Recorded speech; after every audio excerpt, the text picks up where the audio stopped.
Hello YouTube and welcome to the live coverage of the Speed Racing Network's Xfinity Series recruitment race. Devin Zimmerman is along with me in the booth and I'm Emerson Arden, filling in for the usual Sean Griffith this evening, where we join you from the virtual Daytona Beach, Florida. The World Center of Racing is what they call it, and opening in 1959, the first ever Daytona 500 was an iconic one. A 3-wide photo finish that needed 3 days to declare a winner, and it was all downhill from there. Tonight, we're on the high banks of the 2.5-mile tri-oval for 60 laps of plate racing action. And well, with it being a recruitment race, Devin, I know you've had the opportunity to participate in a full season of this series. Tell us more about it. Well, Emerson, I have to say it is an honor to be in the booth with you this evening. And yes, a little about SRN. SRN started as Mid-South Madness and was just a small group of people looking to have decent fun and clean races with each other to escape some of the calamity that usually would happen in public lobbies. They just offered a decent place to race with some good core people, and it did tend to attract some other drivers because of this. After the first season, the league was up to about 28 dedicated drivers. With a little more recruitment and a prize pool introduced in Season 2, MSN grew tremendously, not only in numbers, but also in the talent pool. Thus, started the transition to Speed Racing Network. Season 3 is now upon us, and this league is growing even more, adding not only the Xfinity League that will be running tonight in its recruitment race, but also a truck league and cup league as well. We are welcoming all drivers in to these recruitment races. The trucks have their recruitment races on Wednesday nights, and the lobby will be opening at 8:30 p.m. Central. The Xfinity is on Thursday nights, with the lobby opening at 8 p.m. Central. And see, at that point, join in, and you can see if SRN is a good fit for you. And with that, let's talk about this race tonight, Emerson. Yeah, for sure. 60 laps of Daytona action it should not disappoint one bit, because plate racing is where it's at, and there's some track details for you and the race details as well. These drivers will be limited to 70% of their actual fuel loads in these Xfinity Series cars. Unlimited sets of tires. It's a plate track. Tires won't really be a factor in tonight's action, for all honesty's sake. We have one faster pair though, so one big one doesn't take you out of it. But I don't know if we're going to be limited to one big one tonight, are we, Devin? Yeah, I don't know about that. I did participate in the Truck Series race last night. It started off a little rough. We had quite a few big ones. Just it happens with, sorry, I can't talk right now. It happens with a bunch of guys who aren't used to racing with each other. Bringing in a lot of people. It just happens, and there is a good core group of guys that are in this league. There's quite a few of them in the race tonight. So I expect to possibly see a little bit of a cleaner race tonight, just because most of the core group is here. For sure, and there is an incident limit tonight. That incident limit is 28 incidents, and one incident point is, what iRacing deems for you making contact. You're going off track. You get awarded a certain amount of incident points, and if you get to 28 of them, you'll be disqualified from the race. Before that, you'll receive a penalty at 14 incident points and 21. And if you get involved into some wrecks or you bump somebody a little too hard in the back straight, those incident points can really rack up. Yeah, you get 4 incident points for pretty much a wreck if you're going to be spinning out. You get 1 incident points for a pretty decent size contact, going off the track, stuff like that. If you lose control of the car, you can get 2 incident points. Also hitting the wall, I believe, is 1 incident point. So yeah, the drivers are really going to have to watch that this evening.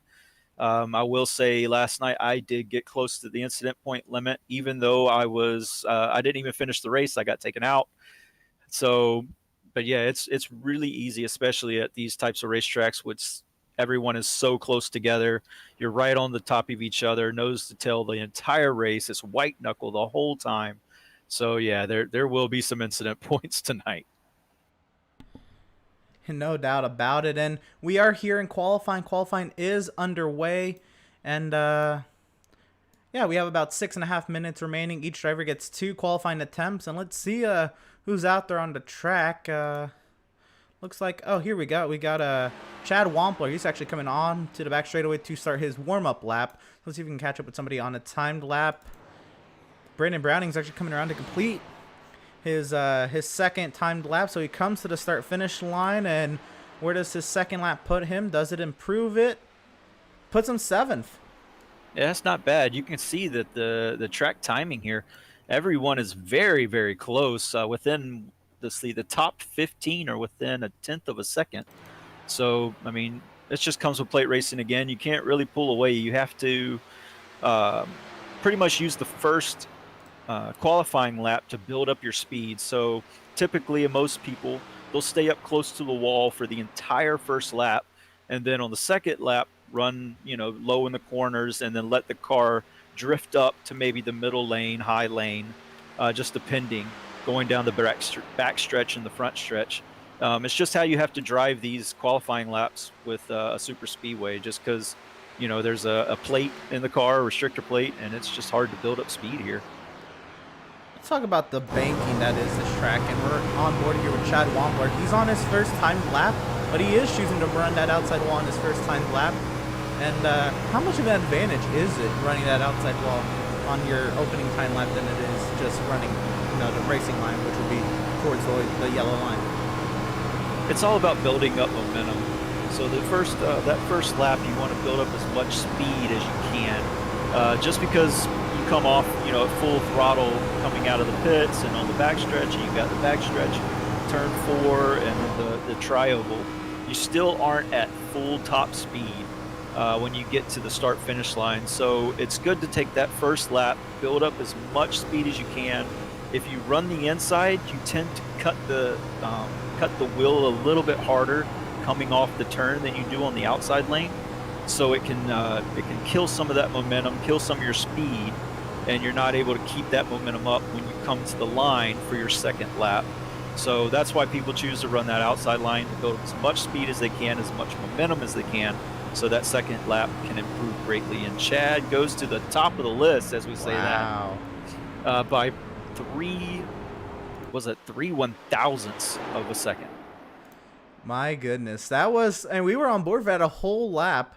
So if you're trying to figure out how to be fast in these Xfinity cars at Daytona for qualifying, well, that was your reference lap. That was a good one, and you saw it was. Just from watching, I think that was really from sticking with that outside lane in 3 and 4, coming to the start finish to start the second lap. Yeah, and then the car who just comes in right behind him, Justin Boyles, he puts it 2/1000ths right behind Chad Wampler. These guys were part of SRN last year. I expect these guys to be up front. There are two trains of thoughts here, at plate races. We do have 60 laps. That's a good, it's not an overly long period of time. We're going to run more laps here in the regular season, but 60 laps is a good kind of reference point for things to come, and to play a pit strategy if you want to, save yourself if you want to. And that train of thought is, drop to the back, stay out of trouble, run with about 3 or 4 other guys, stay in line, and don't get wrecked. Don't, avoid the big one. The other train of thought is to qualify well, which Chad and Justin and Dean have all obviously done. Also Ryan there. And stay up front, stay out in front of everything, and let all of the calamity happen behind you. So it's just whether or not what school of thought you want to use here. Both can work, but some people like to drop to the back. I know I personally like to stay up front. I think it's easier to avoid the things if you're in front of it. So that's my train of thought. Didn't work for me last night. I happened to have a bad qualifying myself, so I tried to hang in the back, and it didn't work for me. So, yeah, you know what my train of thought is there, but some people do like to hang at the back. Yeah, from my experience on iRacing, I've only been on here half a year, but when I do plate races, I generally am one of those people that drop to the back and ride it out until about 5 to go, and I think most of the time I've been able to avoid the accidents and action, I guess, also the accidents for the most part. And I kind of gauge the field. I'm able to scan the field pretty much that entire time I'm back there to see who's doing what and what's working and what's not working throughout the race. But sticking here to the recruitment race, what are some criteria that is going to be looked at tonight for drivers who aren't a part of the series already? What are some things that team owners and admin are going to be looking for when it comes to finding drivers for the series? So a big thing's respectfulness, not only, on the track, in the race car, running your lane, using, all your wits to not take people out. Nobody wants to get taken out in these things. We don't want to we don't want to be in a caution fest. We want to have a race. And so, just respectfulness on the track, but also respectfulness off the track. One of the big selling points of SRN is the respectfulness of all the drivers. Yeah, we do have our moments where we get upset with each other. Yeah, we do have, some spats back and forth, but most of the time, we get into a private Discord channel where it's just us two. We talk it out and we come to, an understanding where, yeah, we might not be overly happy with what happened, but hey, there's enough respect between all the drivers that we know, hey, you know, stuff happens. It's racing.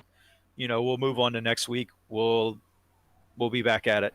We'll get it back next week. So that's just how this league is.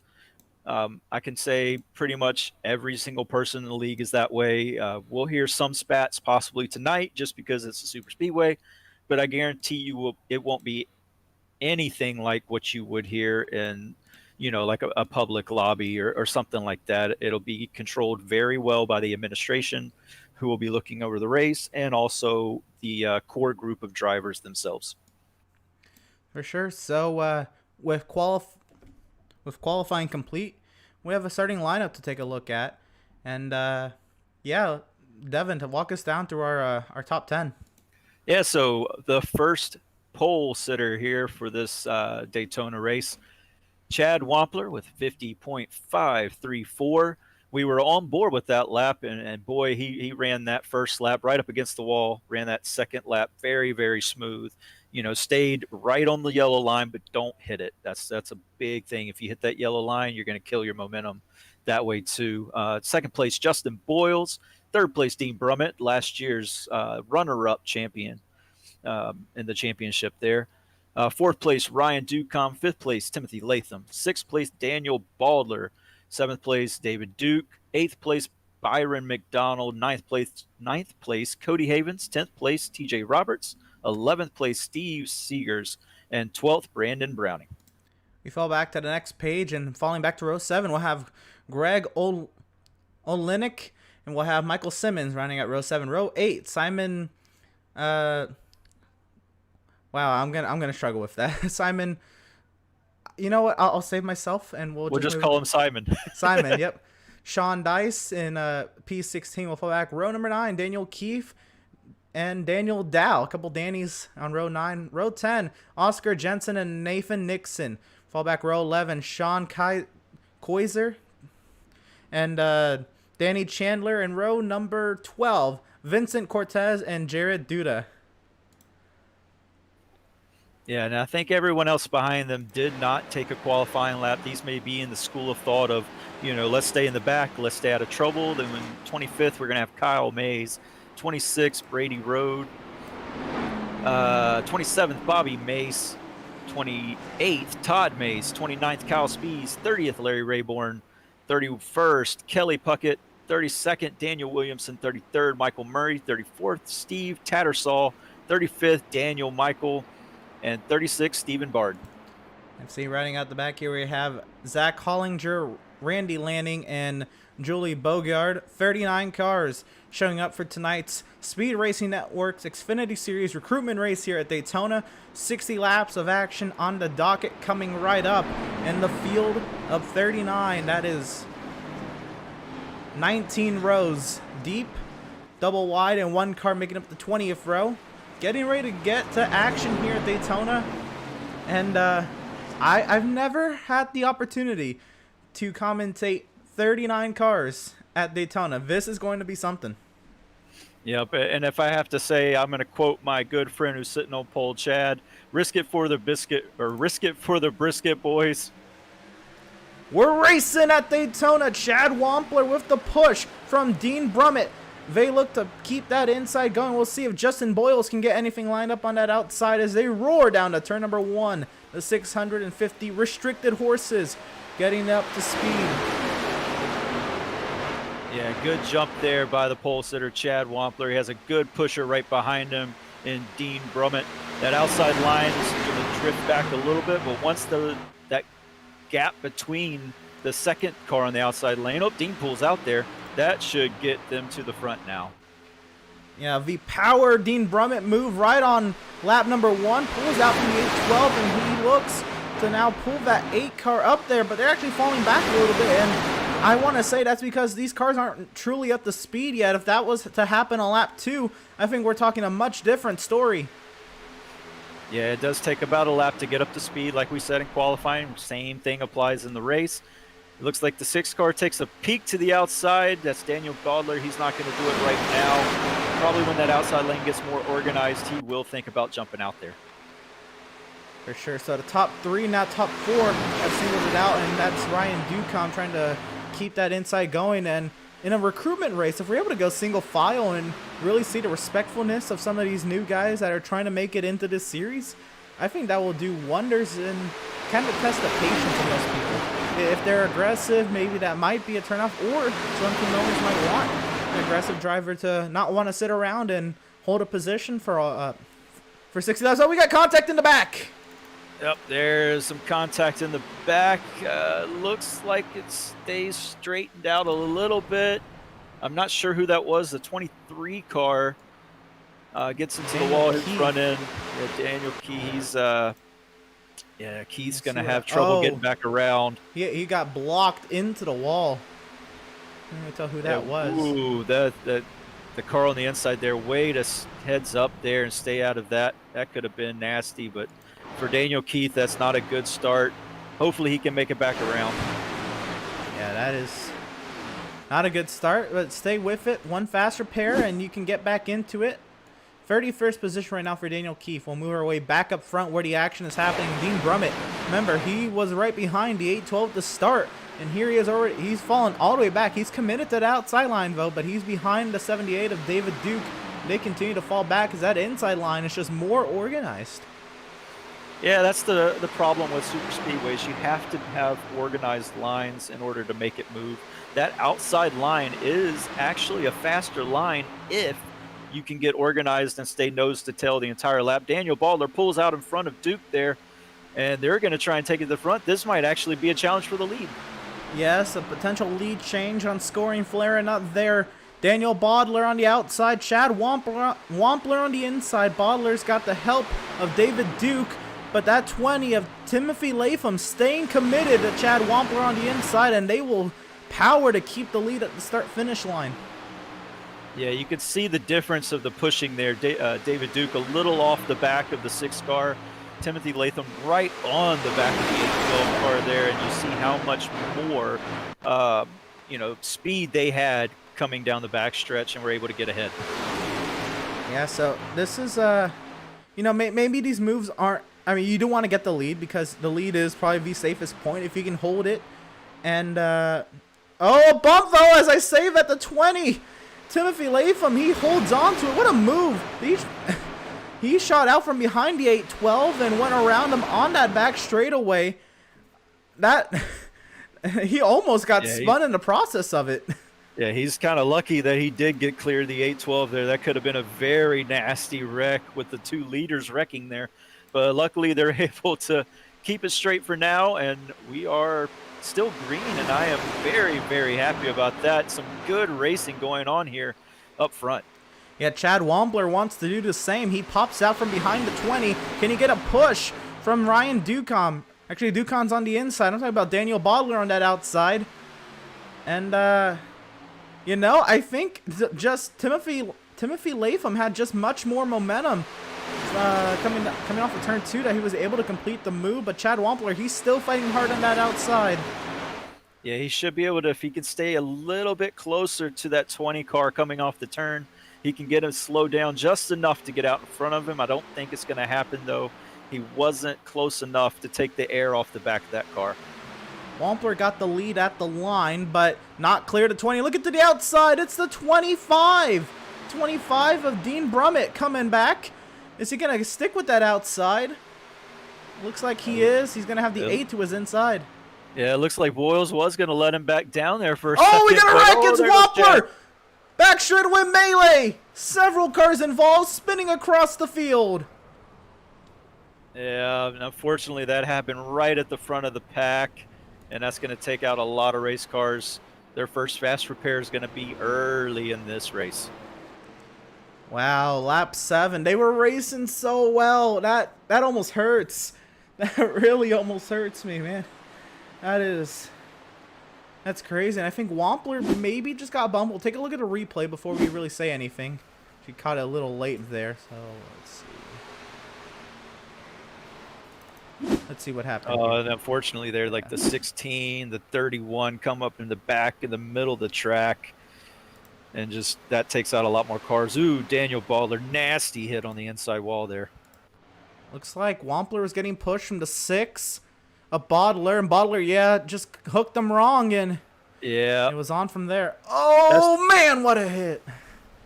Oh, that's a big hit there for the 6 car. I'm surprised he's able to keep that car going right there. That probably should have been complete engine damage, but yeah, it looks like Baldler, they had a good push going. I'm not sure what happened with Wampler there. If he just kind of stalled out on the outside lane being up front, and Baldler had the run and, just hooked him in the rear in that quarter. You got to hit him square on. If you don't hit him square on, the potential to turn him is there, and unfortunately that's what happened. You get a nice look at how much of the track was affected by that, and just... Ooh, who was that went up on the wall there? Oh, man. Let's see if we can get a look at it. It was a yellow car back there. I think it's that 36 car. Yeah, 36. Yeah. So you're going to see right here, he gets up on the wall. Doesn't get over, though. That's lucky. But, yeah, that could have been really nasty for him. And then I said, like, at the end there, the 31. He's not actually the 36 in scoring, though. That's going to be hard to find.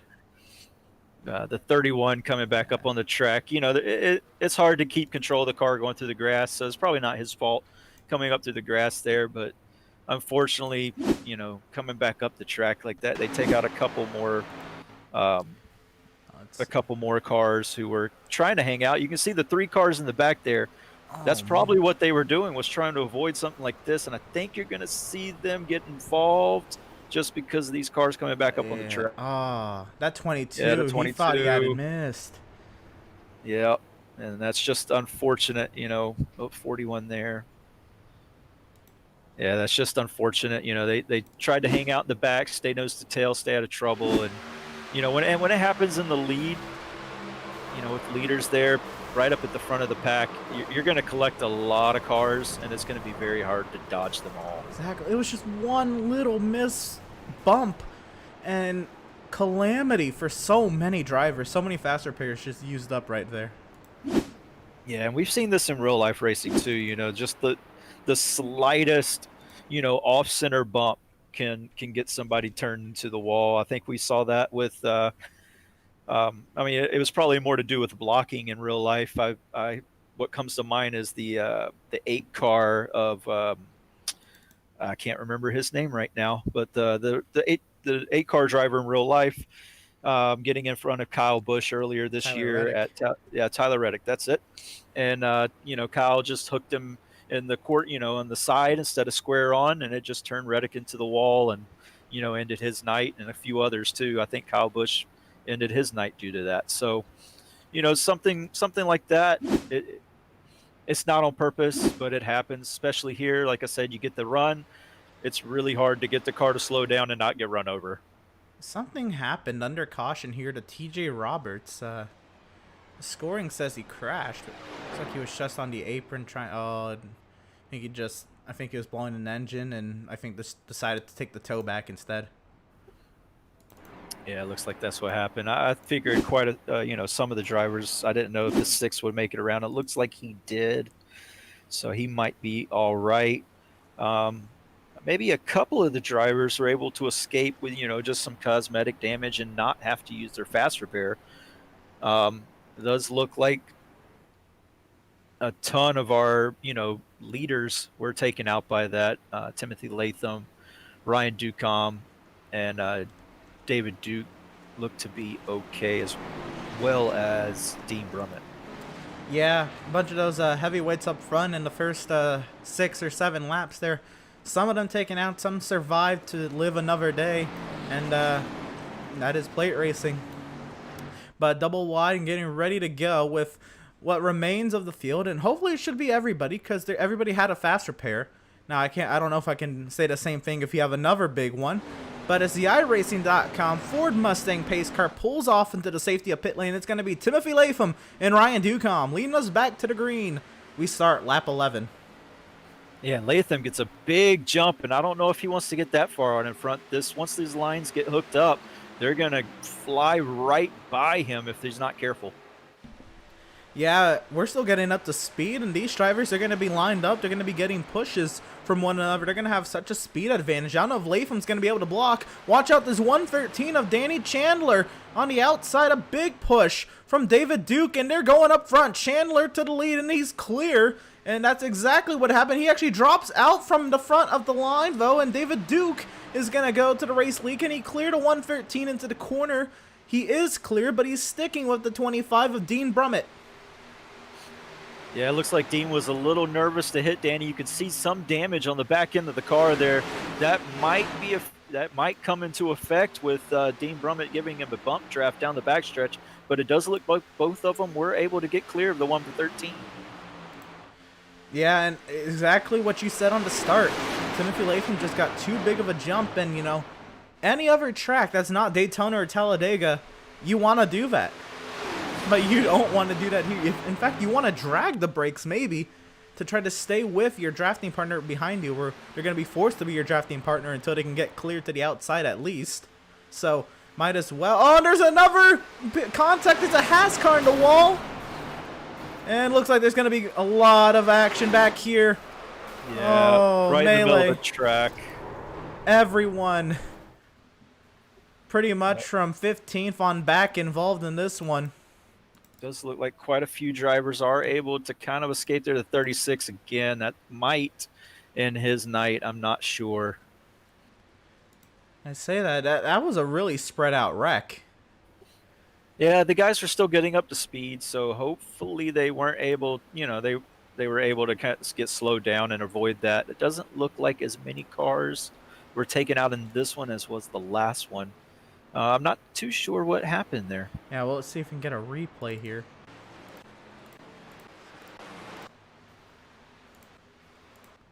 And so coming down the back straightaway, there's a little bit of net code that caught that Haas car. And everybody just kind of trying to avoid him, nowhere to go. And look at that, Timothy Latham involved. No, never mind. That's another Ream car. It's a lot of Ream cars. Yeah, it looks like the Haas car, he got the wall, and the immediate thing is to get out of the racing line and drop down. I'm not sure that was the best move there. He probably would want to stay. He would probably want to stay up on the high line right up against the wall at that point instead of coming down like that, because he gets right in the middle of the track, and then guys got to avoid him and go around him, and then that kind of starts the rest of the calamity there. My goodness, that's... Yeah, so maybe not the best move there by the Haas car. If you're on the high line like that and you hit the outside wall, the best idea is just to stay in that outside wall and just kind of ride it as long as you can. Oh, it looks like the 36 bumped him hard there. So not all his fault. Yeah. So what I think happened there is Wampler had netcode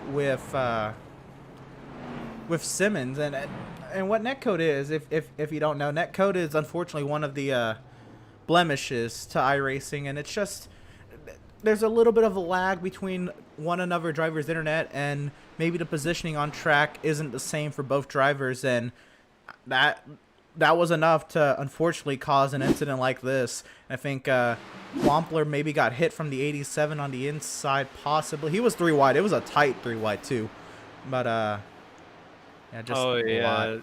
yeah, that's some type of net code happened there. You can see the 41 blinked quite a bit, so that's definitely what happened there. Unfortunate for both drivers and unfortunate for everyone involved. Like I said, if I was the 41, I probably would have tried to hang it up on the outside wall a little bit longer, let the pack get around me, and then dive into the pits right there. Yeah, just It was Simmons. Yeah, and then the 41 was trying to keep the car under control, I think. He had oh, been sorry, hit. I'm saying the 41. Yeah, I meant the car that went into the yeah. wall. The The, I think that's the 30. I can't see that number. It's very hard to read. But that Michael, red yeah, and the the red red and black car. Michael Simmons. He's Oh yeah, Michael Simmons. So yeah, he if I scored as was the him. 62 in the race. Okay, so the 62. I would have probably just tried to stay up against that outside lane as much as possible. Let's watch it again. Yeah, let's see if we can get an onboard shot here. The 41 and kind of a little late there. We'll watch it again, but yeah, he was just He was trying to probably let off the gas a little bit, just kind of possibly got ran over. He did the right thing right there, the 41. Get on the brakes, get the car stopped, and just stay there, let everybody get around him. look at how hard these 3 wides were. They were squeezing them big time. Both the 36 on that He's outside and the loose. 62, yeah. Yeah, he was loose right there, and he just kind of got tagged in the back when he was trying to slow down to get control of the car. But you know what? I don't think there's any damage. Yeah, he might be all right. Maybe just a little damage Yeah, on the just rear a little there. bit there. Maybe maybe about a minute in the pits, which it takes more than 2 minutes to get around this track under pacing. He can have that car fixed and be back in this thing. Just once again. So much happening. There's like 3 or 4 different wrecks happening here. Yeah, it looks like the main culprit though there was the net coating. Yeah, between Wampler and Simmons. And again, not either of those drivers' faults. They were racing hard, and unfortunately, it's just a blemish of iRacing. Unfortunately, it's really hard to get it coded out of the service. And unfortunately, it's just something that happens. It truly is what it is. But we are coming back right on time. The field is doubled up and getting ready to go. And it is Dean Brummett and David Duke who are working so well together. Maybe there's a plan to get these two lined up on the start. I'm not entirely sure, but we'll see as the iRacing.com Ford Mustang pace car pulls off into the safety of pit lane once again. We are back to racing as we start lap 16 here at Daytona. Yeah, there's a big jump by David Duke from the guy behind him, but he's going to have the 7-car jump behind him. That's probably going to end up saving him in the long run here so he doesn't get run over like Timothy Latham did. And look at that, the commitment. Duke gets pushed out in front of Brummett, and he's going to go out there and be with Dean Brummett. And now Ryan Ducombe, with a push from Chad Wampler, is going to go to the lead here at Daytona, or maybe a big push on that outside. Here comes the 8-car as well of Justin Boyles, making a 3-car super train on that outside, and Wampler cannot get to the back bumper of the 7. That outside lane is going. Yep, and that's exactly what you want to have happen. You want to be lined up nose to tail as much as you can. These cars can overheat if you stay that way too long, but for about 2 laps, you should be okay. You're going to see the 25 probably try to stick his nose out here soon. There it is right there, trying to get some air on that nose to cool it down, and they're able to get in front of the 7-car. Yeah, that's a super duo right there. They're going to want to stick to each other as much as they can, and who knows if they stick through the entire 60 laps. Because as you get to the end of the race, oh, well, here comes the 25 right out from behind the 78. They'll shut me right up. And they're going to go side by side, the super duo. Yeah, Ryan, he's going to try and get to the back of Duke there, push him along, see if he can stay in front of that 25. And, you know, with this being a recruitment race, basically a preseason race for the normal drivers, I think this is more of where you're just going to try things. There's not really any repercussions should something go wrong today. Yeah, but also these guys want to be good ambassadors for the league. So, they're going to play fair. They're going to play nice. for the most part. They're going to try some moves, of course, and drive like they would always drive. You know, they want to win the race. Nobody wants to go into a race and not try to win it. So, but for the most part, you know, they're going to try things, but they're also going to see who they can work with. A lot of these guys won't be in the Xfinity series. I know David Duke, Dean Brummett, Justin Boyles. They're going to be in the Cup series. Chad Wampler as well. They're going to end up running in the Cup series, but they're trying to see who they can work with when they get to the actual season race here, and you know, maybe try to work on some alliances and stuff for most of the race, and run, you know, a typical race when we get to the regular season. So right now, probably just filling out each other, seeing how they drive, seeing who you work with the best. For sure. And to give an update on the race, it looks like there's only about 24 or so competitive cars within 3 seconds of the leader, give or take that. I think that's actually more or less 22 cars, and only about 14 in this lead group. There's about 8 that are straggling behind, but in the lead draft. I think they're out of faster pairs, and they're just trying to make it to the end of these 60 laps. But yeah, give or take about 22 cars that have a shot, should we go green all the way, of course. I think there's a couple stragglers around the track who maybe didn't catch up to the pacing queue before we went back to racing. But at the end of this lap, we'll be 1/3 of the way done in this recruitment race, and already 2 big wrecks and maybe a third. Somebody into the wall. Was it Oscar Jensen? It's No, the that's 21, the 21 of car. Daniel Dow. Yeah, he's trying to look to get down, I think, as much as he can. Let's see if he's going to be able to make it. Be 3 wide, and he'll probably fall in line back here. Let's take a look at what happened. And he was right behind the 87 to 113, hit the apron.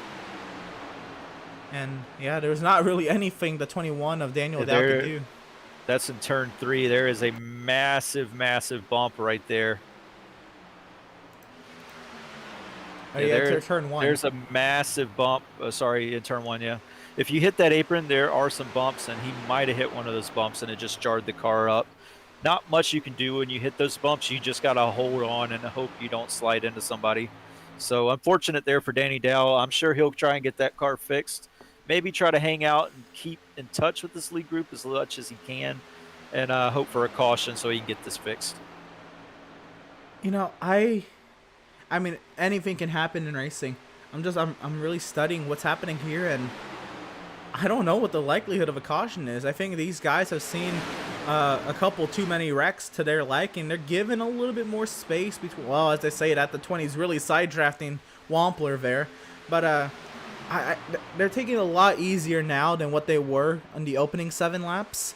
And I think that's just because faster pairs have been used, and a lot of drivers have been taken out of this race after the first 2 accidents. We could get a green flag run here. Oh, more contact to 113. I just jinxed and he's going to take out the rest of the field. Oh, my jinx. Into the tire barrier to 113. It looks like he's stuck in there too. Man. 31 car again. Let's look at him. Now let's see if we can get a replay here. And The 31 might be okay. let's see what happened. I have a terrible commentator's jinx the past few weeks on in my broadcasts.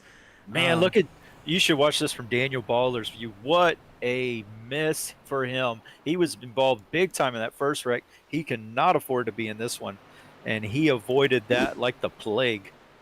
Oh, wow. Let's see what happened here. Whoa! Wow. Let's get an onboard with that. He's running the road course there for a second. Woo, a little bit of rally cross, a little bit of road racing, everything. Drift. He's got it. He's got all motorsports wrapped into one little straightaway there. Wow, let's take a look at what happened there from his onboard, from his helmet cam here. Oh well, got a little late. Here, a little bit of contact got a little there. bit of damage. Yeah. Wow, look at this ride. Kept a foot in it too. Look at that. Wow. We're gonna go back and watch that again, but let's see what happened to actually start off this wreck. It was with the 113 of Danny Chandler. We caught a little late there. Oh wow, just stuck in that barrier. What an impact. I think that might be game over for him. Let's see. Coming on the back straightaway, he's right behind the 20 of Latham. And right ahead. Oh no, somebody from the outside lane, the 47 or the 97 there, got a bump and it was on from there. And what a hit. Yeah, that one might have been worse than Baldler's hit. Although Baldler's hit was into the wall, this one was into the tire barriers. But yeah, still a big hit for the 113, and it doesn't look like he has any fast repairs left. His night is done.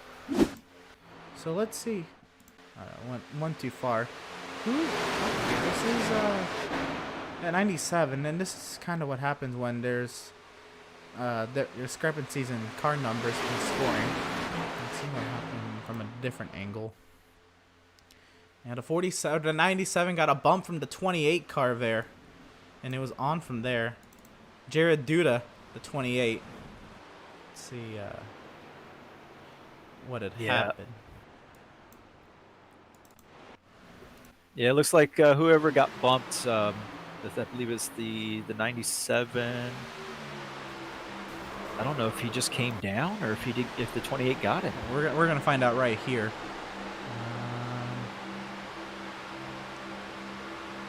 He just came down. Yeah, I don't know what was on there. He just came right down into the 113, takes out the 31. Looks like most everybody else was able to avoid it.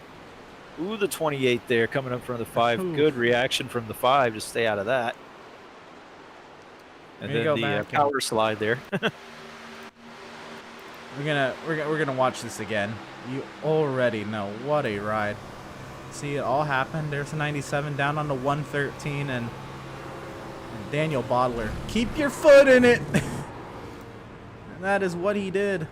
Through the grass, a little bit of a jump there. There's another jump and then the power slide at the end. Yeah, I mean, when you go from oval to road course to rally cross, that's already 3 disciplines on iRacing. All you needed was the dirt oval there, and you got a drift there at the end. Does that count? I think it does. Maybe he hit the cushion. Oh wow, what a wild ride there. Let's see if we can catch up in the field coming off of turn number 2. Lights are off on the pace car. Chad Wampler and Nathan Nixon, a new name we haven't mentioned since the starting grid. Nathan Nixon up here in the 33. He'll be starting second with 35 laps to go when we get to racing. Yep, and Chad Wampler back on the point. Dean Brummett right behind him. David Duke in the 4th position. And then Justin Boyles has a little bit of damage on the back end. You can see there in the 8 car.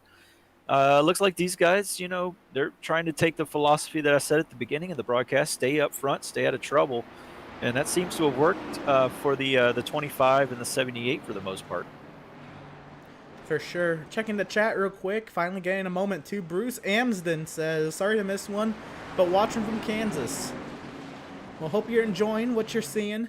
And hopefully we're entertaining you tonight. And yeah, I hope you're just enjoying a good race. I think it's been a pretty good race. You know, you had a couple incidents there. But we'll get back to racing here with the iRacing.com Ford Mustang seeking safety in the pit lane. Back to racing. Brummett and Wampler already a great advantage. That 33 forgot what a gas pedal was. He is dropping. And a wreck in the back. Oh, no. And that's Baldler. Oh, after that wild save, he's going to be on the pit lane. And he's reversing on pit lane. Oh, man. Yeah, he's trying to get to his box as quick as possible and get the repairs done. Let's see what happened here. They were back here. They were getting ready to go green. He went to the outside of the 62. That's legal on iRacing. And oh, the 22, oh, did not go. Oh, wow. The 22, I don't know if he had damage or... I'm not sure. He was very, very slow. And, I mean, Baldler just had no place to go. I'm not sure who was at fault there.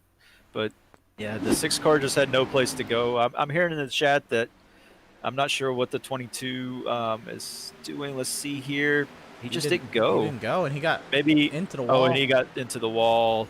Oh man. Just nowhere to go for the 6. Back alive. Let's see what's going on up front. Looks like pretty clean. Double wide racing. It's Wampler and Brummett. They work together to get out in front, and now they're going at it side by side. And Ryan Ducombe, he has been the star pusher on that inside lane. He has been committed to pushing whoever is in front of him on that inside lane or leading that outside lane when he had the chance. I mean, he is loving that butter more than anyone else tonight. Yeah, and I'm at this point in the time, I don't know if I would want to be the leader. I'd probably want to be second in line, whether it be the front or the back. You save a little bit of fuel that way. Fuel will come into play here. So, yeah, I think I would want to be that second place car, maybe the third place car in that line. Just kind of riding it out, not really forcing an issue, just kind of hanging out and riding for right now. I like that. I think you said to open a broadcast. You're one of those drivers who goes and fights for the lead. And I think you've seen a lot of accidents tonight start from a bump. So maybe you want to be the one doing the bump, so you're not in the accident. Well, I like to be up front. I'm not sure the lead is where I would want to be for the most part. Yes, leading is fun, but you do end up using a lot more fuel that way because you have to have you have the gas pedal planted around this whole racetrack 100% of the time. So, when you're in second or third in that line, whether it be the top or the bottom, you can kind of run at about half, 3/4 throttle for most of the lap and save quite a bit of fuel. So.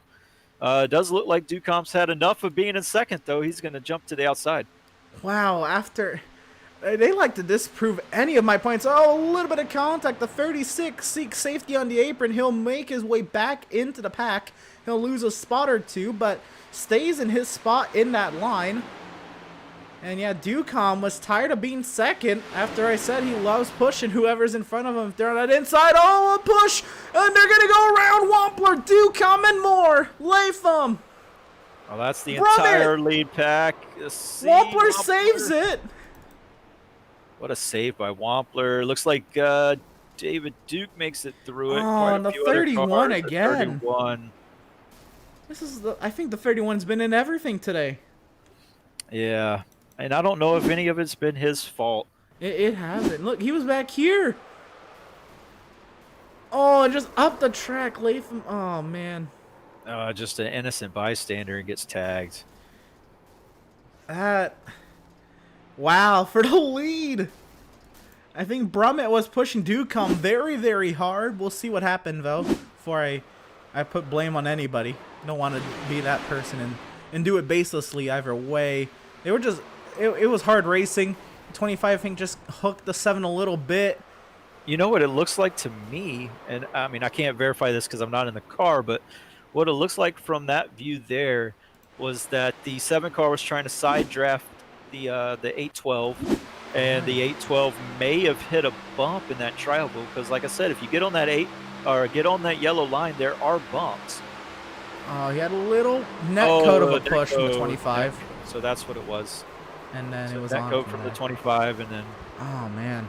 But for Chad Wampler to save that right there, I mean, that could have been his night over. I'm sure he's already used his fast repair. So to save it, that's big.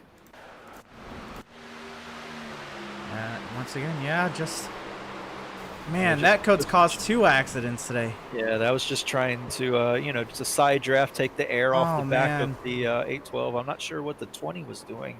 Maybe his steering locked up because he just came. And what then is the 28? Oh no! The 20 just drives right into him. Oh, and then man, the light blue car just nowhere to go. Yeah, who went shooting? Oh, whoa! What a rejoin! That may be looked at later. Yeah, I think there has been some shoddy driving for sure from some of these guys. Maybe just not knowing surroundings at that point, or just frustrated and trying to get back going a little too fast. I want to see an onboard from Dean Brummett's perspective, if I can. It looks like he got shot down to the inside there quite a bit. Yeah, he went far down there. Let's see. So we can get a That's Wampler. Watch that. Look at that wheel. Oh, there goes a 25. Yep. What a work of the wheel from Chad Wampler. And I'm hearing it in the disc or in the chat right now.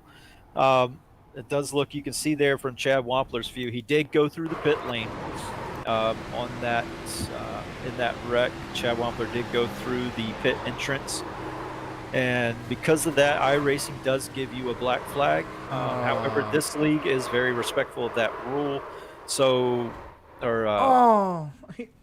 just almost missed that wall. He almost missed that wall, but yeah, this league, they will clear that black flag for you if you do go through the pits on a wreck.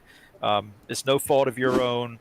We're not sure why iRacing gives the black flag for that, but he will have that black flag cleared. It does look like also I believe that was the 20 car did the same thing, just getting wrecked into the pit road there.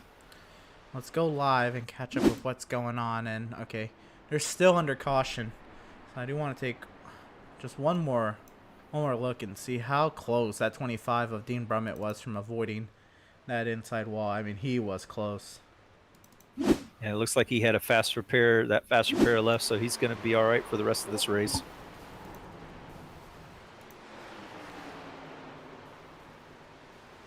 Clicked on the wrong driver. Wow, that is very close. And let's see here. Just clipped once again from Ducom, and man, he almost slid past it. Yeah, I'm not sure if he net-coated through it. Doesn't look like much damage on the front of that car. He might have net-coated through the wall. He might, yeah. Well, he's back on pit lane, so he's repairing some sort of damage. Or topping off.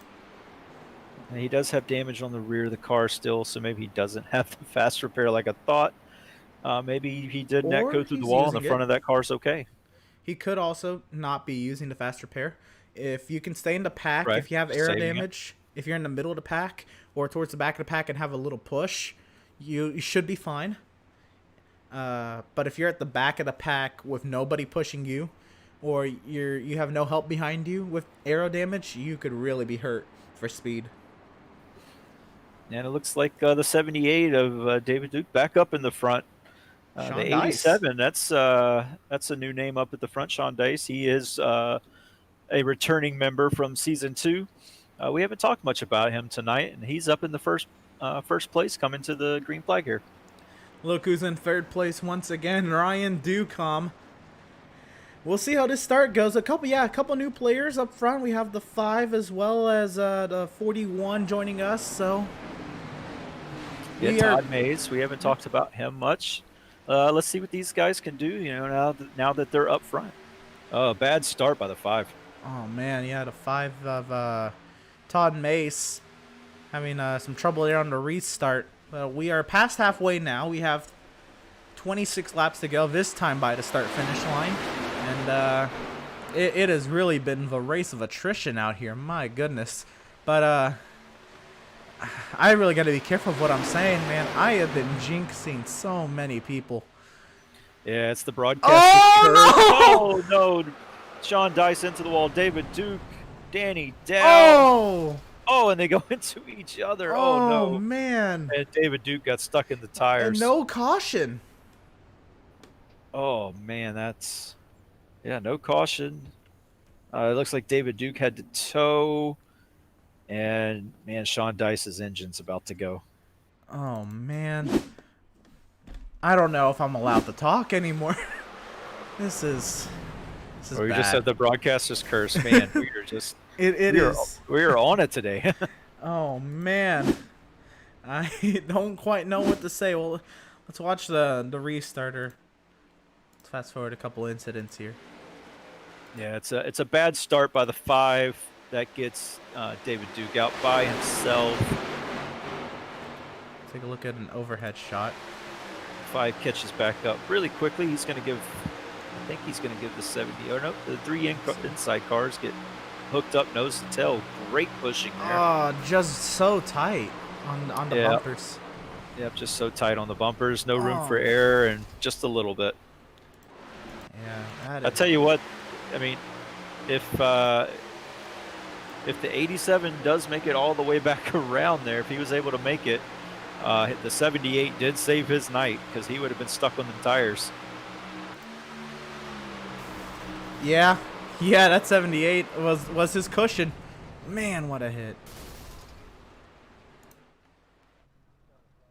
I want to see this onboard.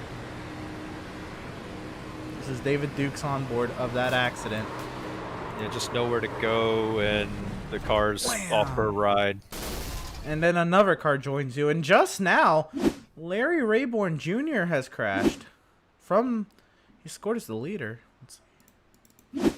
I believe Timothy Latham is the leader at the moment. He I'm not was sure what happened to Larry. I guess he was just going slow on the inside. Oh, I'm just hearing it on the radio. It looks like he was there was some lag, some jumping, so he pulled down to let people by. Okay. Well, up front, it's looking thin up here. I think I have to be careful anytime I say how many cars are up front now. But we have 14 in contention, really, and Dean Brummett is hanging on for dear life to what's left of that lead draft back there. He is the final car, and he might be losing it here. You can have a little bit of a gap to the pack. You can have about a second gap on iRacing when it comes to tailing that pack back there. And Brummett has about 6/10, so he's still in it. Wow, look at the shakeup below the yellow line, Jared Duda, but he's able to stay there in second right in front of that 36 car, and that 36 of TJ Roberts.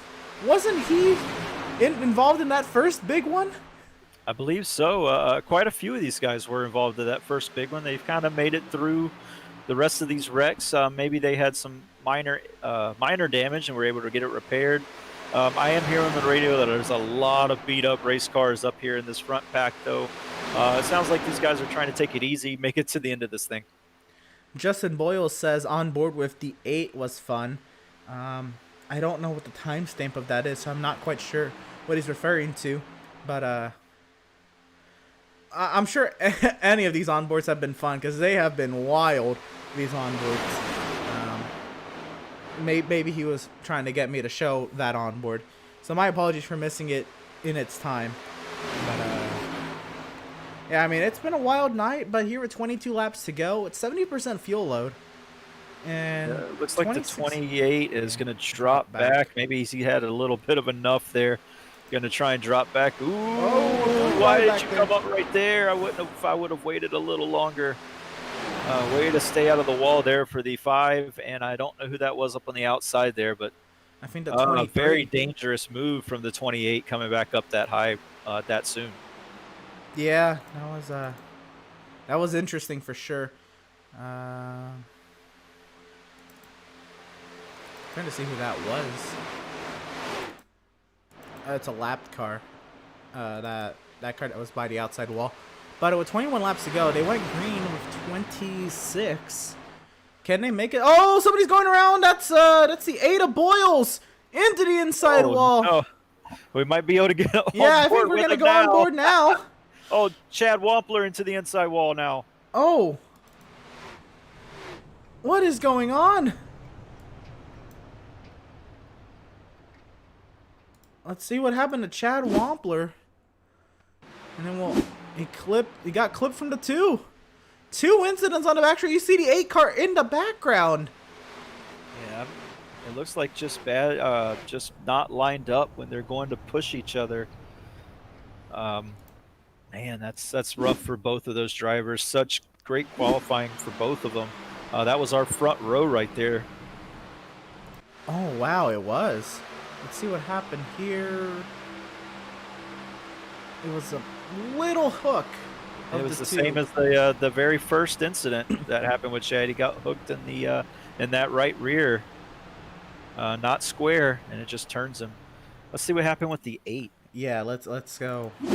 Take a look at the replay and let's go on board, shall we?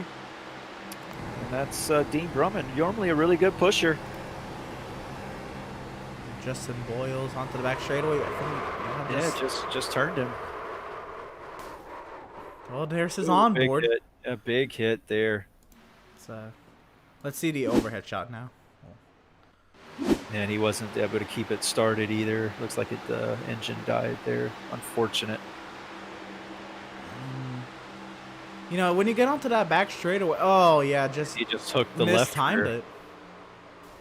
When you get onto that back straightaway, that is your biggest opportunity to get good pushes in. And so I don't fault him one bit for trying there. And you were saying, you know, he was falling back, so he needed to catch up as much as he could, and that was his ticket, you know, to get drafting with the 8, and you know, maybe they could get back up to this lead pack and challenge a little bit.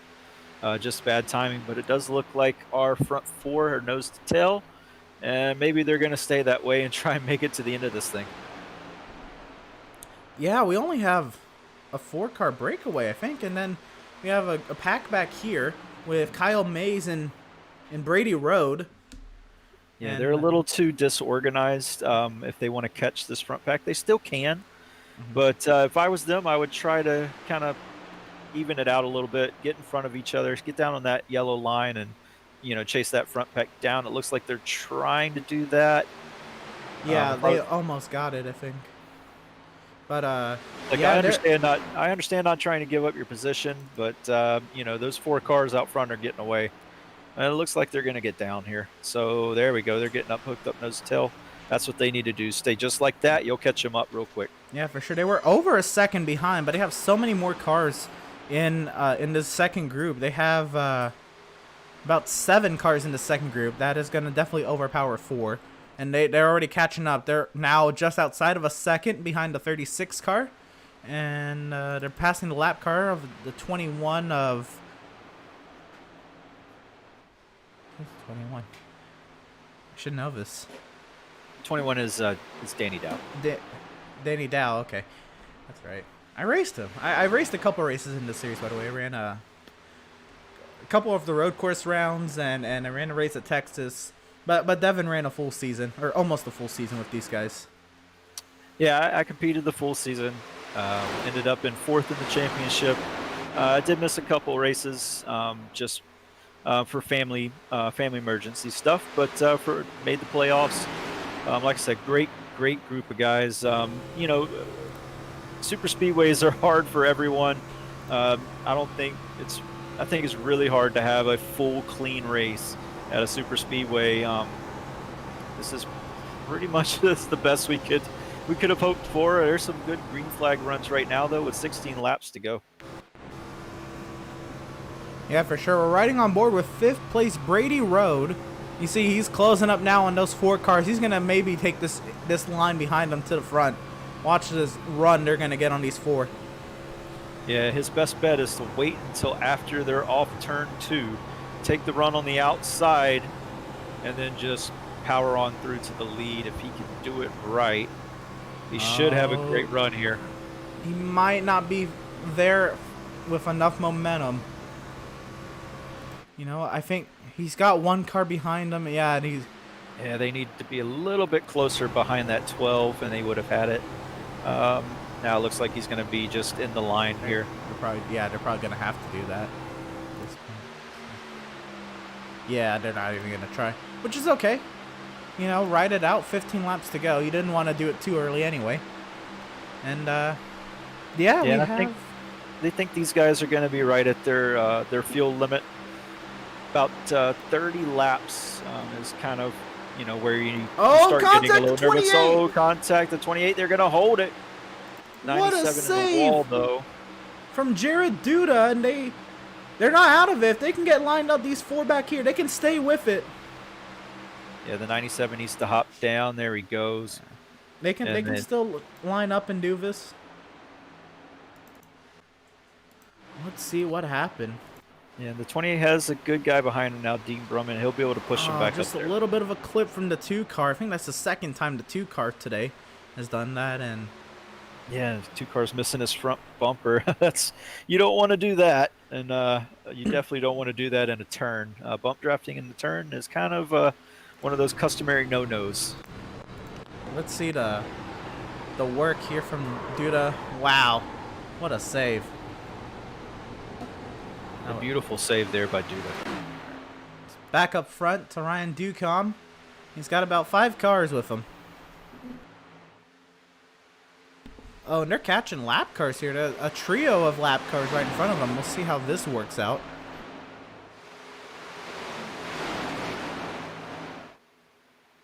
Yeah, Ducom may be on the radio here telling them they're going to go seeing which way they're going to go. Looks like they're going to stay inside.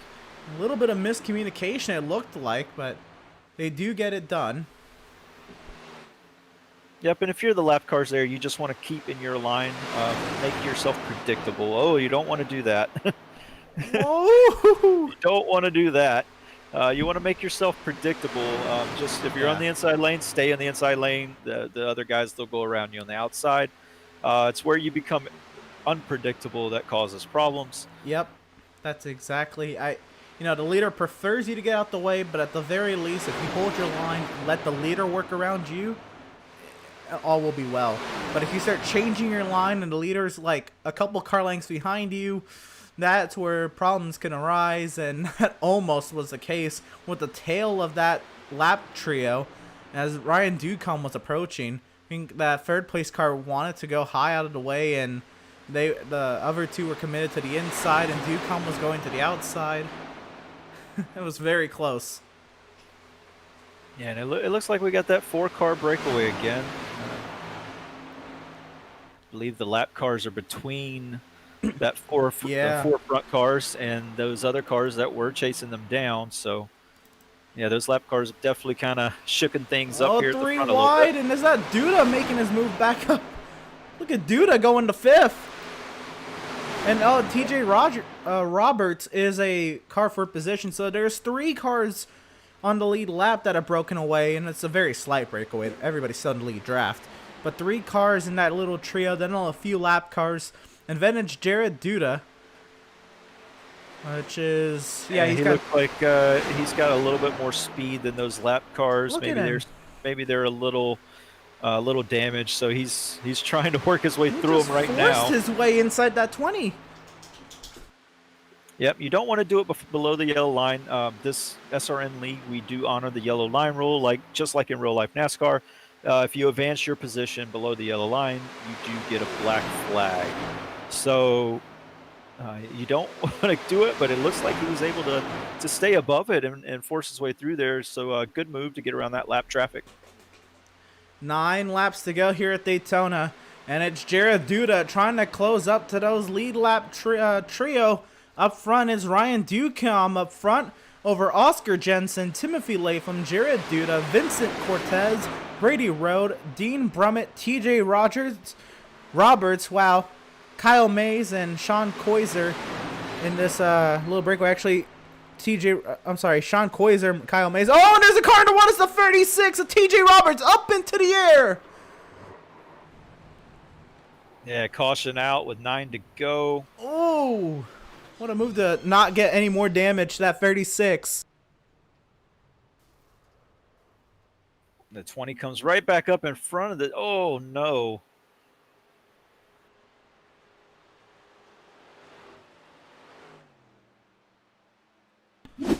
Let's see what happened. And oh, man.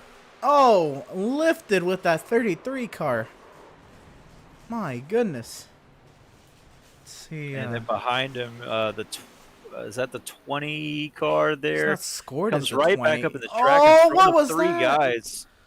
That's not kosher. No, what is that? What a move. That's Brandon Browning. Yeah, I'm not a fan of what happened with Brandon Browning there. So let's see what happened. It looks like that ended the 2's night as well. Oh, Browning was trying to get behind the 36. And just big tagged hit. him. I think he was trying to get it to turn, and the car, I don't know if it just... Oh, he came up in front of the 2 car. Yeah, the 2 car had nowhere to go. He's coming at full speed. Oh. That's I probably would have waited for those trio to come through. Let's see here. There's Unfortunate there for the 2 car of Kyle Mays. yeah, Brumman to the inside. The 36 okay. So the 36 comes up off the bottom a little bit as well. The 20. Yeah, it looks like the 20 was trying to do similar to what we saw with the lead pack there when we had the wreck with Wampler and Ducom and Dean Brummett. Trying to get that side draft. Just got maybe a little too much there and hooked the 36 car. Then coming back up on the track in front of the 2. Yeah, that's unfortunate for Mays. It looks like that's his night done. Let's run on board here with Mays and see what he sees. There's caution comes out, slowing down. Wow, he didn't even see it till last second. He sees him there, and he tried to adjust it to get below him, and then they just ended up running the same line. I'm not quite sure how that's gonna be looked at. That is the administrators will take a look at pretty much in each of the incidents at the end of the race, I'm sure, see what was happening, see what's going on, make sure that people who are in the league, okay, they're in the league, and the people who were trying out, make sure that they're not doing anything that's going to jeopardize some of the integrity of the current league. Oh, Nathan Nixon has a picture. Okay. That's awesome. Yeah, he was up front earlier. Man, we would love to see what he could do. It just looked like he's the one who lifted up 36. Yeah. Yeah, he's been involved in a couple of different incidents today. And there's some skidding going on in the front there. Could have been lag. Let's ride on board here with Nixon and see what he saw. He's right behind where this starts. Yeah, he's just trying to stay in the draft, not lose that lead back. Just nowhere to go. It looks like it went right through him, though. Yeah. So it looks like all is well. Let's see what's going on live, and where we can find. Did not want to go back to the onboard camera. It's okay. So Nixon dropping back. So I think we're on the 1 to go. I'm not sure where the pace car is. They are a long ways away from the pace car. Oh, it's there. I was like, where is this? It looks like we still got 2 to go, I believe. Or is this 1 to go? Yeah, we're on the 1 to green, so take a look at the field there. Yeah, not many cars left that aren't beat up. And it looks like the 7 car there of Ryan Ducom, he's kind of in the catbird seat. Was just riding around, ticking down laps, and staying out of trouble up front. Yeah, Ryan Ducom, he's played this race very well. Stayed up front, as you said, that's been your strategy, and he's been up front most of the day. He hasn't really been in the wrecks. He's got Oscar Jensen to his outside, Timothy Latham. Pretty much everybody around him have been in a wreck except him. Yeah, I think he's been collected in some, but I don't think he's been like badly hurt. I tell you who this did help though: the 12, the 28, and the 25. Yeah, they were all. Yeah, the 25 was back there. He wasn't in the lead draft, so we'll see now in the lead draft. We're going back to racing. Ducom, Jensen, 5 laps to go, 12.5 miles to settle it. Unless, of course, we want to venture into our 3 overtime attempts. Yeah, I don't know if these guys want to do that. They probably want to go ahead and get this thing over with. The outside line stalls, and it looks like that inside lane is going to get organized very quickly, and they're going to probably pull away from that outside lane a little bit. Yeah, it looks like it's about 9 cars on the lead lap up here, and more lap cars. Almost a hook.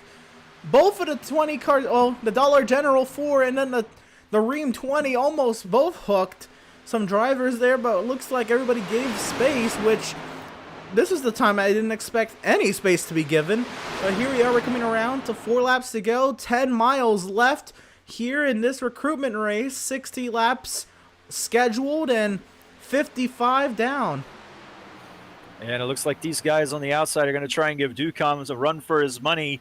he was sitting pretty there for a long time, but now he's going to have to work for it. Let's see if these guys can give him a race down the backstretch here.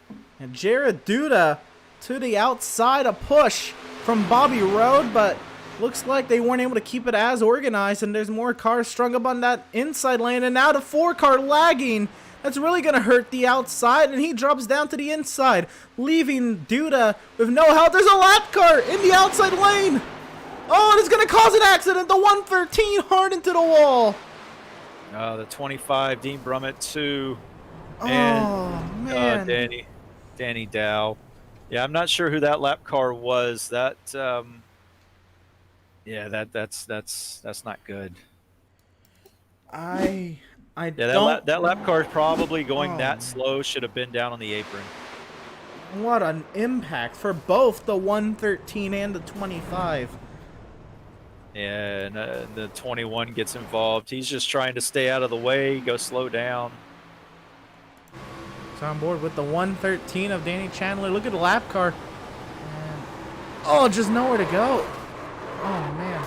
Yeah, he's running a kind of a middle line there. It's not really the middle line, or it's not really the outside line. He's kind of running between them. You just have nowhere to go. That visor cam kind of fell off the visor there. My goodness, that was a hard hit. See, That's a lot of good cars done for the night. 113 was having a decent run. The 25 been up front all night. I That's really it. dislike that impact they hit the wall. Oh, That's the man. 36. Yeah, 36. The 5, yeah. 21. I was saying 21. that the 36 was the lap down car. Yeah. Yeah. Yeah. If you're going that slow and the leaders are approaching that fast, the best thing to do is to get down to the apron there, especially a super speedway like that. If you're at a mile and a half stuff, it's a little bit easier for the leaders to get around you, and they're not going to be racing in tight packs like that most of the time. But yeah, at a super speedway, if you're going that slow, your best bet is to get down to the apron or stay right up against that wall. Man. You don't want to run right on those white lines between the two lanes. The outside and the middle lane there. Man, oh, man. That is a hit. There have been some big hits tonight. And the 6 as well, what a hit. Yeah, you have to feel for the 21 there. He slowed down, did everything right, and still got collected. Let's see what happens here. On board the 25 and whammo. Man. Just nothing. The 113 had nowhere to go, and the 25 is just an innocent bystander, gets collected. Same with the 21.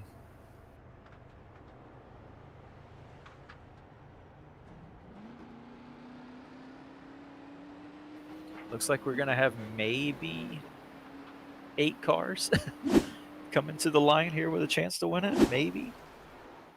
Maybe 7 actually. I think one of them has some damage.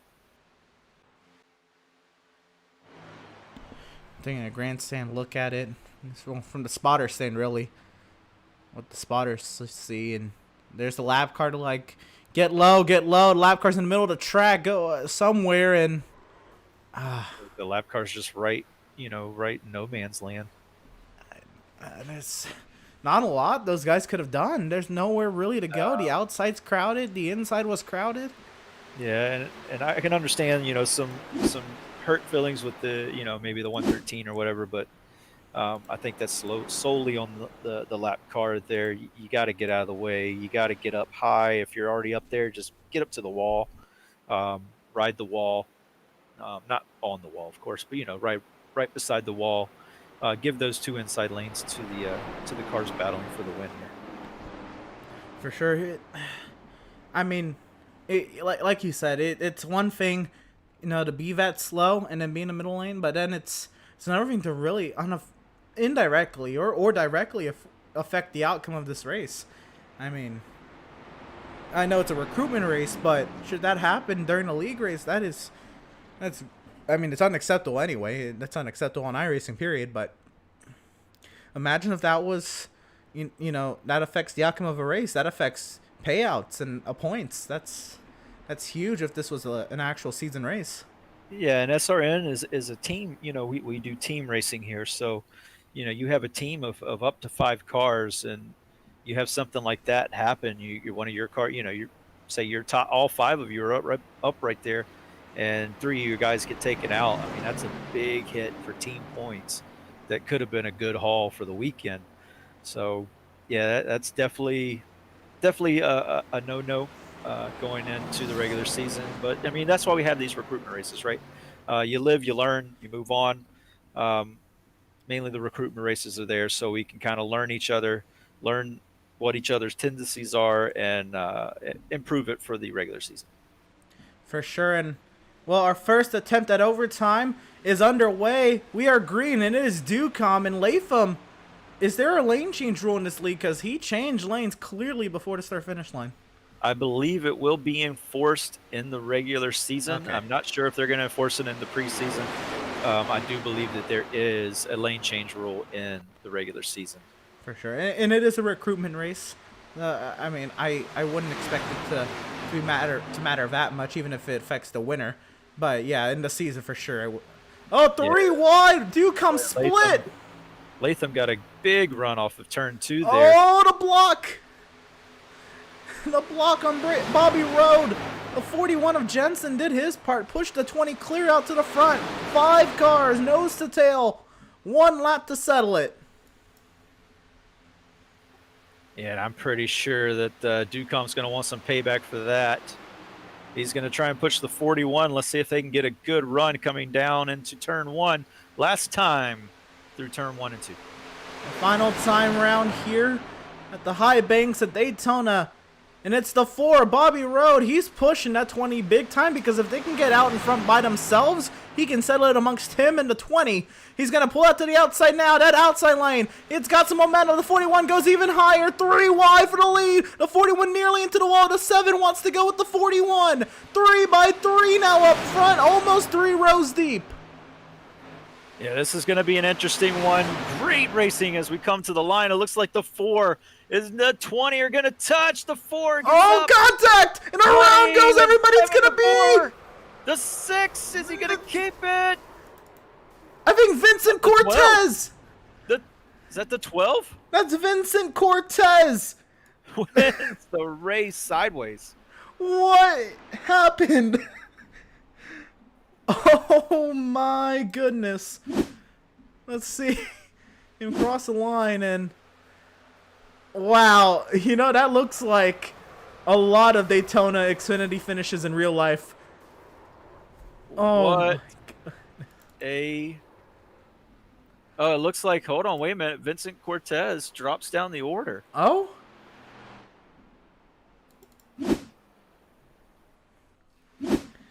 See, once again.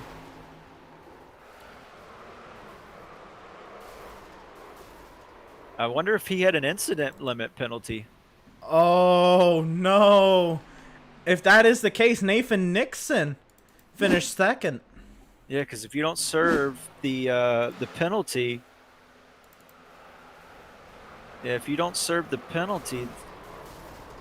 then you get dropped to the end of the longest line, of your lap. So he's on the lead lap, and there's only like 7 cars on the lead lap. So it dropped him to 7th, and that means that Nathan Nixon's going to be the winner. Wow. That's running a really good number too, by the way. Let's see actually if Nixon's going to do any donuts. He's on the back straightaway. Did he get the memo? Let's see if he comes around. Vincent Cortez still out there as well. So we'll go back to the accident there thing. We'll take a look at all the accidents that happened today. Why not? Let's see what goes on here, and we'll talk to the drivers that we have available. At least we'll see who we can get. I'm hearing right now. Yep, the 12 or 10 car Vincent Cortez. Black flag. The race winner is the 33 of Nathan Nixon. Wow. So on the graphic, it'll say 3rd, and that's because the scoring has not updated. But Nathan Nixon is the winner of this race. And okay, we can hide the photo there. And there's Vincent Cortez. And yeah, let's see who we can get a word with. Do we have a Nathan Nixon? Don't believe that most of the guys are actually in the Discord for this league. Hey guys. Oh, we have Danny Setzer joining us. Hey, how's it going, Danny? Hey, I'm doing great, man. I appreciate y'all doing this tonight. Would y'all enjoy the race? Oh Yeah, yeah, for we're still sure. live, man. Yeah. All right. Wasn't that ending wild? Yeah, was a wild that ending. was crazy. So what were you in the race? No. I Okay. was just watching, doing race control. Oh, okay. So It does look like they are going to give the win to Vincent Cortez, by the way. So maybe an overrule there. Yeah, it called Nathan Nixon, but the reason it called him is because Vincent Cortez, right at the last moment, hit the incident point penalty, so he got the black flag. So technically, he would have to go in and serve that black flag, and he wouldn't be eligible for the win. But Jason overruled it, hit clear all at the end, and he is calling Vincent the winner. All right. Yeah, we were speculating that as well, thinking that the 12 car did hit the incident limit at the end. But yeah, it's good that the admins were able to make a ruling on that before everything gets settled, and give the 10 or 12 car on our screens here the win. yeah, I mean, this is insane. How does he make it through this as the winner? Sandwich maneuver. Oh my goodness. We're gonna ride on board on this replay. We'll see how he got it done. But look at him. He beats the 6 to the line sideways. The 33's coming through anyway, and wow, that's a photo guys. finish. Yeah, that was some great racing. We had to go back and watch it 5 times. Half the guys on the track I've raced with in one league or another, and there at the end, we're watching everything live, and we see Oscar Jensen hook up with Timothy Latham. And normally, through my experience, unfortunately, that just pretty much means the race is over. And then there at the end, Latham dropped down and left Oscar out to dry, and it was just pretty much anybody's race at that point. I believe if those two guys stay together, they're almost unbeatable. Yeah, it looks like Ryan Ducon wanted some revenge there for a second of getting kind of hung out to dry with a lap to go. Almost got it. I think he would have almost had it there, but unfortunately he gets caught up in all of that. Yeah, y'all are gonna pull Vincent in for an interview if he's still in, or is he disconnected? Yeah, is he into Discord? Cortez. Do we? Hello? If we can get him into the Discord, that'd be great. Let's see if we can get him in here. Right on, and looks like that's probably what we'll end up doing. And Nixon's in the Discord as well. We can at least get a word in with Nixon, and Do you have a link to the Discord? Yeah, And Jason's trying to get him in now. Yep. and Byron McDonald as well. So we can talk to the other podium finishers while we wait. So let's go ahead and let's get a word in with second place finisher Byron McDonald. And Byron, do you have a copy? I can look at it real quick. Hey, Byron, did you get a copy? Looks like we don't have Byron just yet. We're gonna see if we can talk to third place finisher Nathan Nixon. Nathan, you got us? Yes, sir. First of all, wild finish. What did you see from your point of view, and what did you end up doing to try to get that win? The way the race had went, when situations happen like that, I was hoping the seas would part, and they never did. And it was kind of the same thing. I saw the wrecking happening, so I just was trying to avoid it. And this time, everything kind of kept opening up, and I saw us actually getting to the line and opening up. And I knew it was close, but I didn't know how close until I had to go. I went back and had to look myself. I know it said me, but I'm like, there's no way it was me.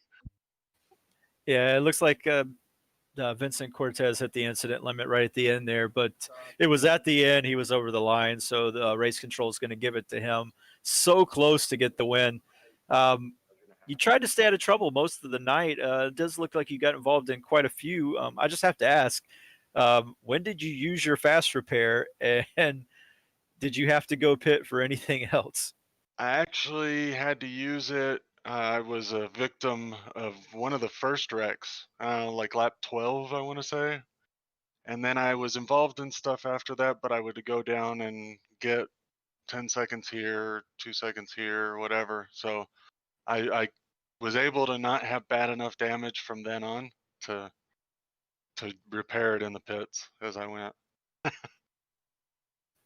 Great management there, keeping the car, like you said, going 10 seconds here. I mean, sometimes that's just the way you have to do it, and it almost netted you the win. Great race. I will compliment you on your number because that's the number I run. Aha. So congratulations on the second place. Wish it would have been a first place for you, just because consistency normally pays off, but unfortunately, it looks like the 12 beat you backwards. Yeah, you know what? That's a good finish though for people watching. I mean, that for the way the race went and then to have a finish like that, that's awesome. Very much so. It's nice talking to you, Nathan. Thank you. Same to you. Right on, and that was it says third on my graphic. I don't really know what the scoring is. I thought he crossed the line second. Yeah, he would be second. second. Byron McDonald would be third, and then Vincent Cortez would be first. Oh, you know what it is? On my scoring, it says Byron McDonald 2/100ths behind Cortez, and then tied with Nathan Nixon. That Oh wow! that would do it there. Let's see if have we gotten our race winner Vincent Cortez into the Discord. I don't see him in All yet. right. So let's see. Maybe we can try to get a word in with third place finisher Byron McDonald. Byron, you got a copy? Find that Discord there, all right?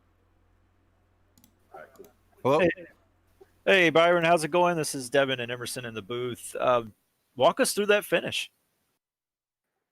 I don't remember the guys I was pushing there when we went 3 wide, but I heard those guys in the Discord, and I knew they were pretty fast all night and stayed hooked up. So I just went with them in the middle, and then as soon as I cleared that bottom line, I knew the front car was going to go up to block, so I went low, and a 4 just barely clipped me enough to spin me there. Otherwise, would have came with the win. Yeah, it was a very, very eventful race. I'm going to ask you the same question that I asked Nathan earlier. When did you use your one fast repair, and how much were you nursing the car there at the end? Taking multiple pit stops to repair damages and all that. I rode around the back most of the race. That last caution I got caught up in, so I used my quick repair on the last one just before I got my lucky dog. So I was riding around the back all day. Knew it was going to get dicey with it being a recruitment race, and I just try to stay clear. Well, hey, that's we talked about that in the opener. One train of thought was to stay back in the back and work the race like that, be there at the end. It looks like you were so close. We're watching it now on the replay, sideways coming to the line, and the 12 just barely clips you, and he comes across the line. Both of you come across the line backwards. Yeah, I throttled it. I don't know what gear I was in. I just throttled it. So as soon as I got clipped, I knew keep your foot in it and try to win this thing. Well, very, very close. Third place. It's not too bad here at a super speedway. Hope to see some more from you for the regular season. I'm not sure if you're running what league you're running in, but hopefully you can keep it up for the regular season. Congratulations on the third. Wish it could have been better, but I think you'll take it for how this race went tonight. I appreciate it, man. Give a shout out to my team, Red Racing. They're a great group of guys. We've been practicing all week, and I'm gonna be in the truck series this year. Also give a shout out to my sponsors, Bang Energy and Butt Kicker, and appreciate it. All right, thanks, Byron. Have a good night. Right on. And it looks like we do have a Vincent Cortez in the Discord. Gonna see if we can pull him up. We need him to join a voice channel before we can do that, but we should be getting him. Yeah, I'm sure that our admins are working on it. Like I said, we have a good group of admins here. He was talking about Rev Racing.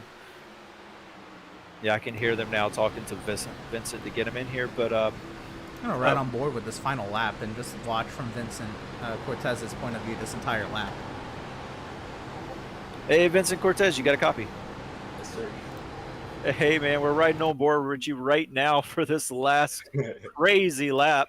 Why don't you kind of walk us through it from your perspective? I was just hanging on. I didn't have any speed there at the end because I got caught up in there was like a restart and everyone checked up and I got a bunch of front end damage, so I was just hoping to stay in the draft. Yeah, we're watching it coming off of turn 4 here. The guys start to get into each other. It looks like he's just trying to power through the middle. You get sandwiched, and that kind of keeps the car straight for a little bit. But man, what a crazy, crazy run. I'm going to ask you the same question that I asked both Nathan and Byron. When did you use your one fast repair? And then, how much were you nursing the car, being involved in any other incidents at the end? I ended up using it like towards the middle of the race, and because I got caught up in the first wreck, so I was just waiting just in case I got caught up in another wreck. And from there, I was just riding in the back. Yeah, I think Byron was kind of in the same philosophy of talk, right around the back for as much as you can and then be there at the end. Looks like he tried to play that strategy perfect. And then, like you said, you got caught up in a checkup there at the line, unfortunately. But, hey, I mean, that ended up working to your benefit. You pull out the win. Yeah. I mean, I'm sure, when you had that front end damage, you didn't think that you were going to be able to challenge. It was just kind of hang on at the end there and just see what you could get. Yeah, I was hoping they would wreck. When you're in that wreck, was there anything like in your mind? Did you know you were that close to the line and that close to the front when you're spinning, or what was kind of going through your mind, or were you just reacting at that point? So when it first happened, the seas kind of parted and then they closed up real fast, and I got sandwiched. And when that happened, I thought it was over, and then I was just holding the gas until the very end. I like her. I like it. Keep her pinned. That technique worked out, didn't it? Yep. Well, congratulations on the win, Vincent. Thank you. We'll see if you want to join us here at SRN. We hope you do. Great win. Looks like you had a pretty consistent race for most of the night. We followed you a little bit there in the middle. Hopefully you can keep this momentum up. I hope so. Congratulations. All right, thank you. And right on. And of course, that was our winner, Vincent Cortez. And Devin, this is almost exactly what I expected from a recruitment race, but that doesn't mean it was a bad thing. That was a fun race. Yeah, that was a very fun race. I mean, a great finish at the end there. We had to wait for it a little bit, but we finally got there, and what a show these drivers put on. Normally, I would be racing in this league. I am racing in the Xfinity League this year. I wanted to hop up in the booth, though, tonight and call this race. I knew it was going to be very exciting, and sure enough, it was. We saw, some big names from previous seasons of SRN being involved in wrecks, and that left the door open for some guys like Vincent, who are just coming in to try and show their stuff in this league. And I mean, man, what a ride at the end. What a ride. Oh, for sure. And well, let's take a look at what our finishing results ended up being. And of course, the results are a little all over the place. Vincent Cortez won the race over Nathan Nixon, Byron McDonald, Timothy Latham, Ryan Ducombe, Oscar Jensen, Brady Road, Sean Kozier, Jared Duda, and Todd Mays were your top 10. And Devin, what do we have on back? Yeah, 11th place, Brandon Browning. These are where we start to get into the lap down cars, the cars that use their fast repair and, just didn't have the speed at the end. So 11th, Brandon Browning. 12th, Sean Dice. 13th, Danny Chandler. 4th place, Dean Brummett. Fortunate for him, he was up front most of the night. 5th place, TJ Roberts. 16th, Danny Dow. 17th, Kyle Mays. 18th, Bobby Mays. 19th, Chad Wappler. And 20th, Justin Boyles. Both of our front row sitters finished 19th and 20th. we fall on back and we'll have Danny Keefe 23rd, Larry Rayborn Jr. 22nd, David Duke 23rd, Greg Olink 24th, Daniel Bodler 25th, Michael Simmons 26th. A lot of these guys are caught up in the early accidents. Kelly Puckett 27th, Steve Sagars 28th, Simon will come home 29th, and Kyle Spees 30th. And looks like it was just Cody Havens 31st, and everybody else really didn't take the green flag. Yeah, I think I'm not sure what happened. Maybe the guys just joined in, or maybe those were some of the ones that they were looking out for at the beginning of the race. And I know quite a few people were kind of, evaluated during the practice session. Possibly these were people identified as possible troublemakers, and were not allowed to take the green flag. Don't know for sure. So, that's just what I'm thinking, considering, there's 62 laps down and we ran 62 laps tonight. So congratulations to Vincent Cortez. And man, I'm still trying to get over that wild finish.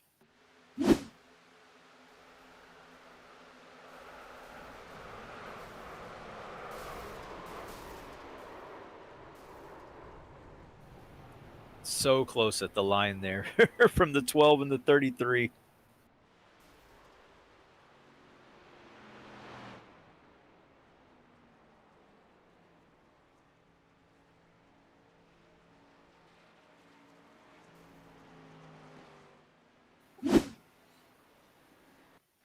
And may have lost Emerson's voice. I'm not sure.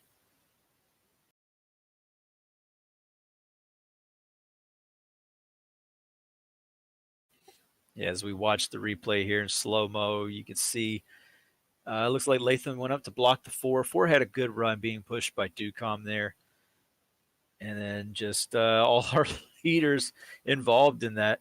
Looks like I don't think maybe just the 33 escaped without being involved, and almost got the win. But it's going to be Vincent Cortez that comes across backwards to take the win.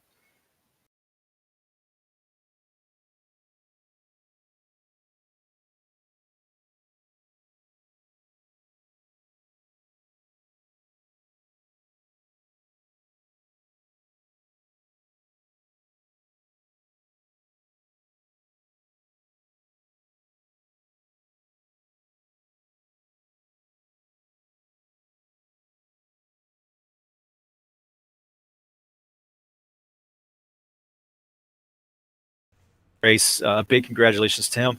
Make sure you tune in next Thursday night. We will probably see about broadcasting that recruitment race here on the SRN channel and YouTube. Please tune in. This has been Emerson Arden and Devin Zimmerman on the call, and we will see you next time. Thanks for joining us at the SRN Speed Racing Network.